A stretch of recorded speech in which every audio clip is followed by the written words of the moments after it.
And happy Valentine's Day. Welcome to our week number 6 Twitch live stream for my research methods class. I see several of you in here with me, which is amazing. Thank you for joining me today. I hope everyone is doing well. Happy Valentine's Day. As I mentioned, hopefully you can hear and see me okay. If someone can, could you let me know in the chat if everything is coming through clearly? I'll wait just a second. Okay, perfect. Thank you. Thank you. Awesome. All right, perfect. I'm glad to hear that everything is good. Welcome. We're in week number 6. Hard to believe that we are already at the 1/3 point of our semester. So I want to talk a little bit about some of the stuff from last week, especially the discussion, and then we'll jump into week number 6 and the materials that we have due this week. So if we go back to last week, for week number 5, we were looking at that first part of chapter 3, and I just want to take a minute to talk about the discussion. There was a little bit of confusion. Some of you absolutely nailed this, and I was super incredibly impressed. And a couple of you kind of had a little bit of a struggle with it, so I just want to make sure I touch on this really quickly. So for the article that you read last week about 8 ways that screens are ruining your family's life, the author is very much making a causal claim. They are saying basically that screens will ruin your life, right? That screens are having all of these negative effects. And so what I was looking for you to identify was that the type of claim that they make in the article is causal, but they don't have the ability to make a causal claim. The research that they did was purely correlational, which is an association claim. They looked at the naturally existing relationships between screens and different variables in a family's life. They didn't manipulate or change anything. So if there's no manipulation done, if there's no control that is there, then the only kind of claims that they can actually make in a justified way would be association or correlational ones. So I was really looking to see that you could identify, just like a lot of studies and articles that you see online will do, they will make a causal claim, but they haven't done anything that would allow them to make that with any degree of accuracy. So some of you really, as I mentioned, some of you really nailed this. A couple of you, missed that it was like causal, but actually association. So I just wanted to touch on that a little bit. Great job thinking about the different variables that needed to be defined and the potential third variable directionality effect. The only area where I saw people struggle was kind of looking at what type of claim they make versus what they could actually claim given the scope of the article. So for the most part, as I mentioned, really nicely done. Don't forget to keep responding to a classmate. A few of you are still forgetting that peer response, and those are a pretty easy 2 points. So you want to make sure that you're always getting those. Otherwise, we move on to chapter 3, part 2 this week. So this week we'll look at the second half of the chapter. So make sure that you read the second half of the chapter in the book, that you read through my lecture on the second half of the chapter. Here we're looking at how frequency, association, and causal claims are evaluated. That's kind of our big topic for the week. Then looking at different types of validities, construct, statistical, external, and internal. Big topic for this week. Beyond the book, I have a little bit more about experiments versus correlation, and then a lot about independent versus dependent variables. This is one other thing that is big for this week. We're looking at how do we identify the independent and dependent variable in any given experiment. And there's a little question that you can ask yourself, as I gave you in the lecture: what is the effect of the independent variable on the dependent variable? And then you just kind of sub them in. But this is a big focus. So I gave you some examples. Then I talked a bit more about the 4 different types of validities, which is the other big concept for this week. Then on the last page, as always, you have the key terms and review. So the things I would like you to know for the next exam. So make sure you read through that, click on anything that's in there, explore everything. It's going to help you. Don't forget to also watch my lecture video where I'm lecturing to PowerPoint slides. Great opportunity to take notes and kind of get me explaining it to you in addition to the textbook.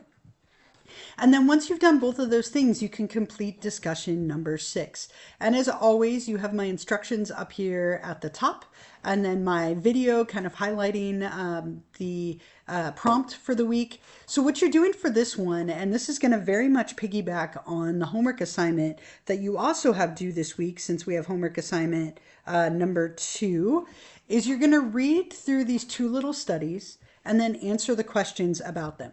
So you have a little study here about Dr. Stevens and her research assistants, and then you're going to answer, is this correlation or experiment? If it's a correlational study, what direction is the correlation, positive, negative, or 0?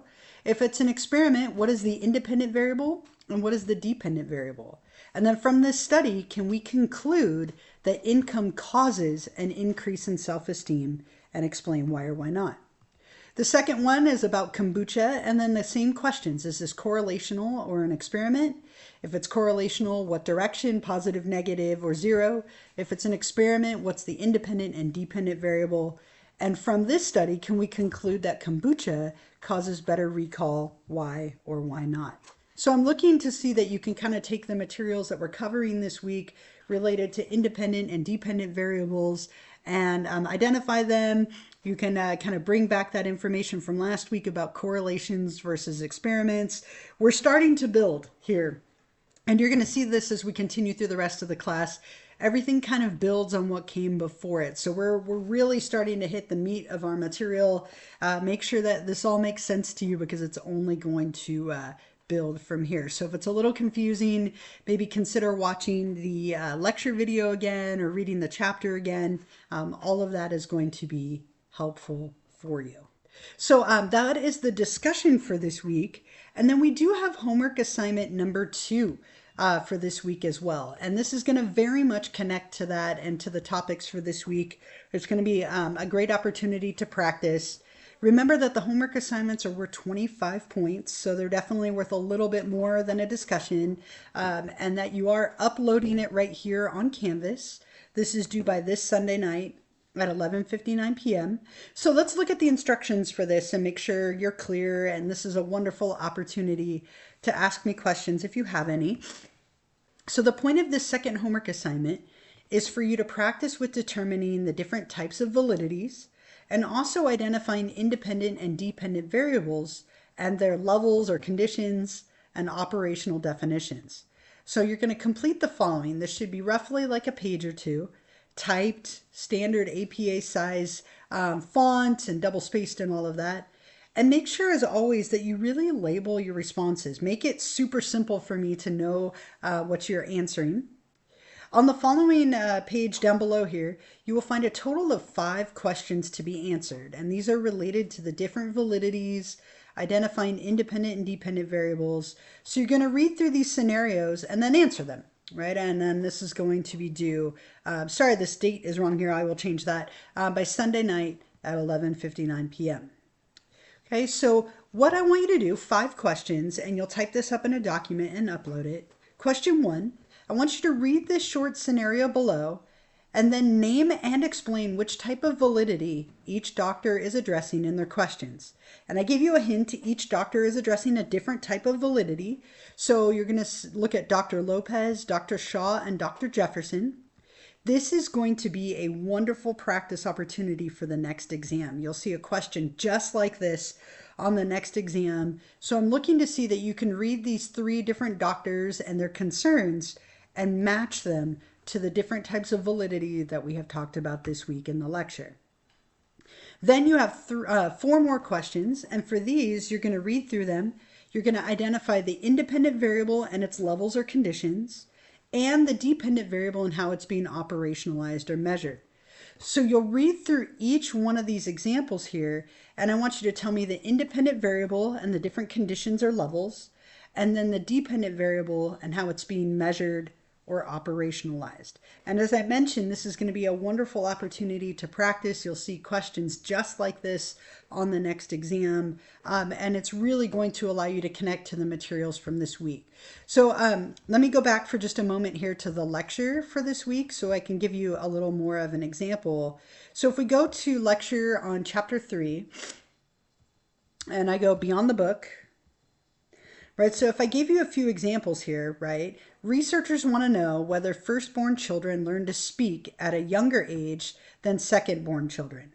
So what is the effect of like birth order on the ability to speak, right? So in this example, the age at which the children learn to speak and the independent variable is going to be whether they're firstborn or secondborn. So what is the effect of birth order on the age at which they learn to speak? So the conditions for the independent variable would be if they're like a firstborn or secondborn, and the dependent variable would be learning to speak, and we'd be operationalizing that at what age. Okay, here again, researchers are interested in looking at how alcohol use influences reaction times when driving. So the amount of alcohol that a person is ingesting would be the independent variable. And if I had specified like 1 drink versus 2 drinks versus 3 drinks, those would be the conditions. And then their performance on the driving test would be the dependent variable. It is dependent on what happens with the independent variable. So that's one great way to help remember it.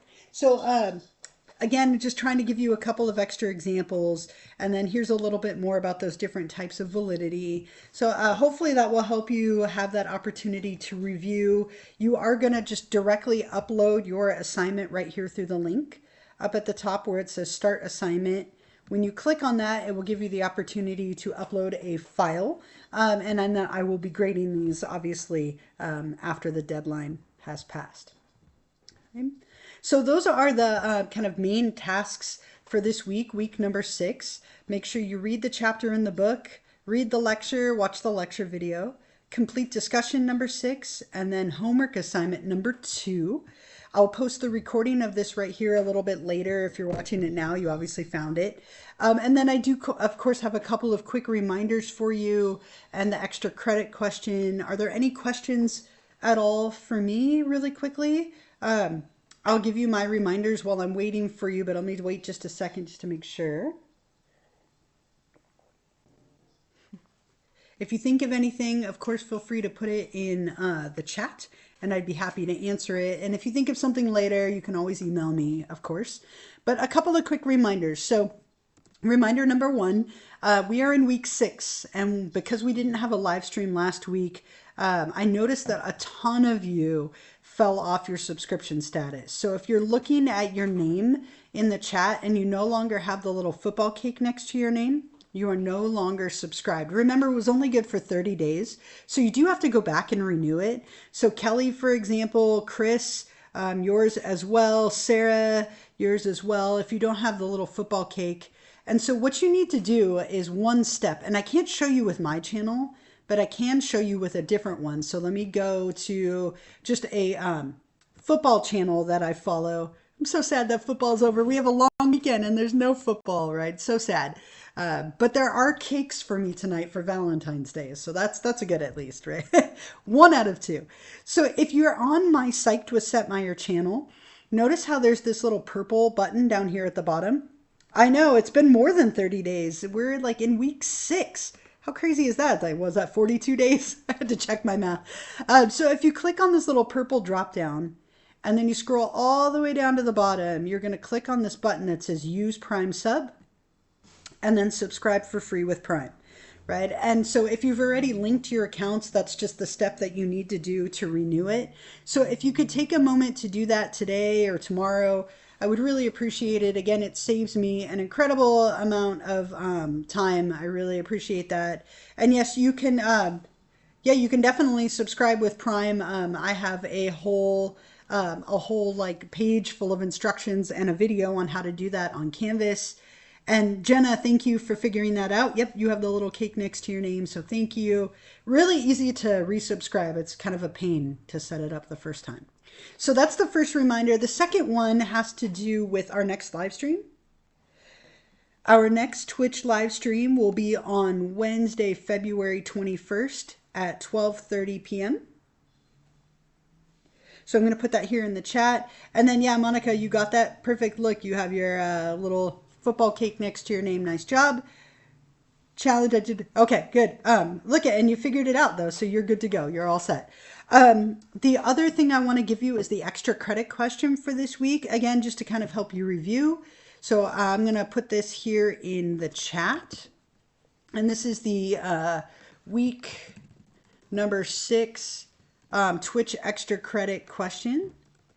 What are the 4 big validities? List and define all 4 of them. So what are the 4 big validities that we covered this week? List and define all 4 of them. And when you're ready to do that, you can go back to Canvas and you're going to click on optional Twitch extra credit number 6 since we're in week number 6. And then up at the top, click on start assignment.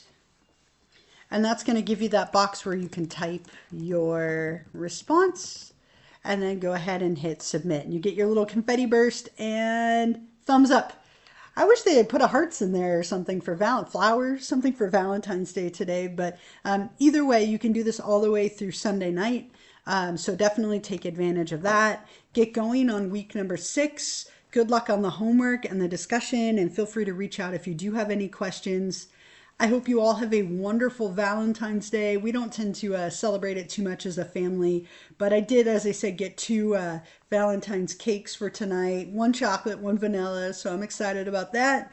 And there might not be any football this weekend, but I'm starting to count down the days to my cruise that I have at the end of March. And it's only like 38 or 39 days at this point. So I will just focus on that instead of not having football. But yes, happy Valentine's Day.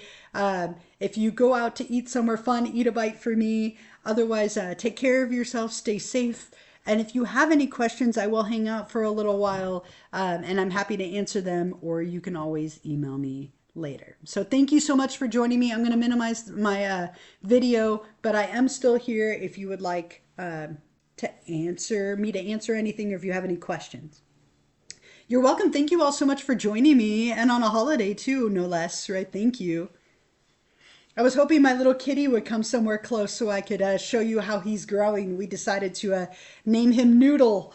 So his name is officially Noodle, and he's getting bigger on me, but he's so playful right now. I have little scratches everywhere. So he didn't come anywhere close, sadly, today. Maybe next time, maybe next week.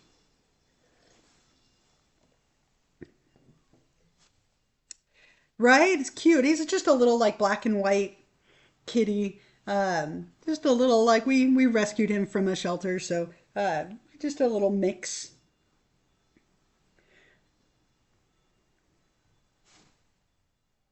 And I think he's like 9 weeks old by now. Super cute little guy.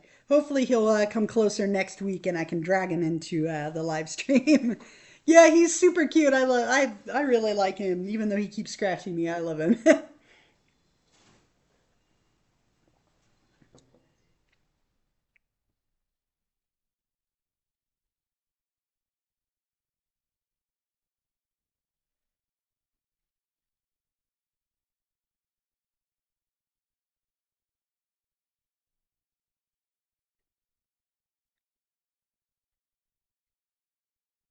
I hope you all have a wonderful week, and I am still here if you do have any questions or anything at all.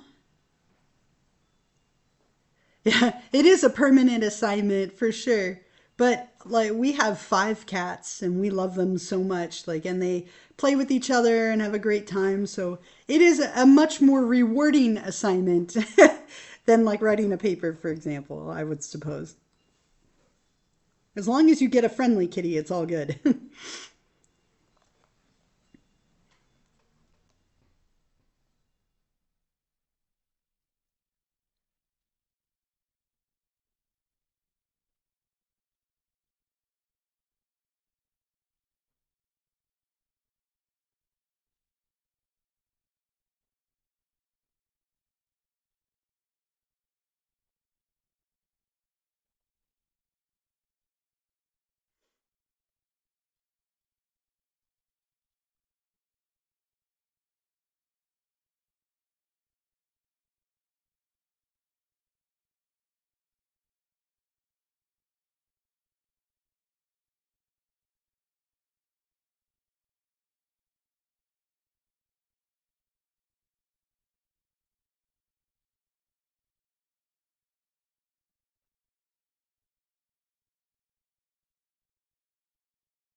everyone. If you think of any questions later, please feel free to email me. Otherwise, again, happy Valentine's Day and have a wonderful week.